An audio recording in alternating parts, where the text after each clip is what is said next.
तजुर्बे लाइफ आहे crime reporting में। मां कराची में 105 थाणनि जे हदनि खे सुञाणा थो। मां कराची जे चपे चपे खे सुञाणा थो त किथे हॉट स्पॉट आहे क्राइम जो, किथे जेको आहे गैंगस्टर कहिड़ा कहिड़ा रहनि था, किथे ॾोह कंहिंजी मर्ज़ी सां थियनि था, किथे पुलिस जी केतिरी कार्रवाई असराइती आहे, किथे पुलिस बेवस आहे। मां चैलेंज सां चवां थो त हीउ जेको रहीम शाह आहे इनखे जेकॾहिं ॿिए कंहिं इलाइक़े में ईअं इहा डकैती कई वञे हा त इहा सम्झ में अचण जहिड़ी ॻाल्हि हुई। हिन इलाइक़े में हिन पंहिंजी रियासत जे अंदरि हिन खे को फुरण त छा, हिन ॾे को सिधी अखि खणी ॾिसण जी ज़रूरत बि नथो करे। हिन जी एतिरी हुन इलाइक़े में दहशत आहे। मां तव्हांखे ॿुधायां त हाणे हिन जी अचूं था क्रिमिनल हिस्ट्री ॾे। हीउ रहीम शाह को आम माण्हू न आहे, को आम शहरी बेगुनाह शहरी, को मासूम शहरी न आहे, को वापारी न आहे, को सियासतदान न आहे।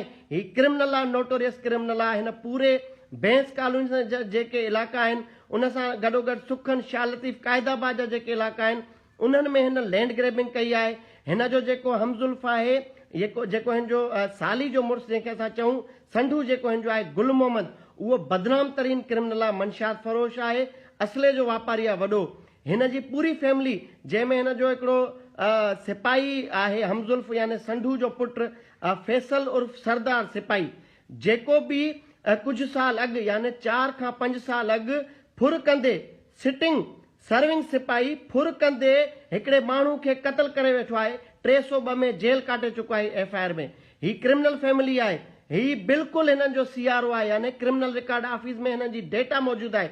रहीम शाह जेल वञी चुको आहे, क़ाइदाबाद थाणे ते, सुखन थाणे ते, शाह लतीफ़ थाणे ते। हिन क्रिमिनल जे ख़िलाफ़ 12 खां वधीक एफआईआर मां अॼु ॾिसी आयो आहियां। मां वक़्त ते इहे सबूत बि ॾींदुमि, जेको इरशाद रांझाणी जो केस विढ़ंदो मां उनखे सॼी डेटा डोर स्टेप ते मां प्रोवाइड कंदुमि। मां as a journalist, as a Sindhi, मां सन ऑफ सॉइल जी हैसियत सां इन खून ते कंहिं बि क़िस्म जो कंप्रोमाइज़ करण लाइ तयारु न आहियां। जेकॾहिं मां कंहिंजे ख़िलाफ़ कुझु करे न सघां त मां उनखे असिस्ट करे सघां थो।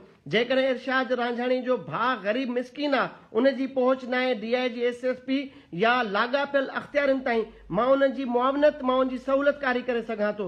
मां इहे एफआईआर जीअं उनखे को उन जे कंहिं वारिस खे ग़रीब सम्झी थाणे में एंट्री नथो ॾे या रिकॉर्ड चेक करणु नथो ॾे रहीम शाह जो, त मां उनजी मदद करण लाइ तयारु आहियां। मां उनखे सॼियूं शयूं फराहम करण लाइ तयारु आहियां।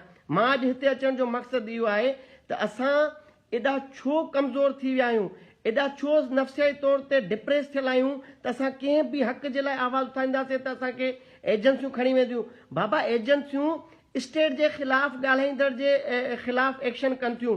इहो कंहिं बि न चयो आहे, रेंजर्स, पुलिस या कुझु ॻुझनि इदारनि, त तव्हां पंहिंजे हक़नि जे लाइ बि न ॻाल्हायो। असां नफ़्सियाती तौर ते एॾा डिप्रेस थी विया आहियूं त असां पंहिंजे अञा असांजे ख़िलाफ़ जेको न्याय पियो थिए, जेको ज़ुल्म पियो थिए, असां उन्हनि ते बि ॻाल्हाइण लाइ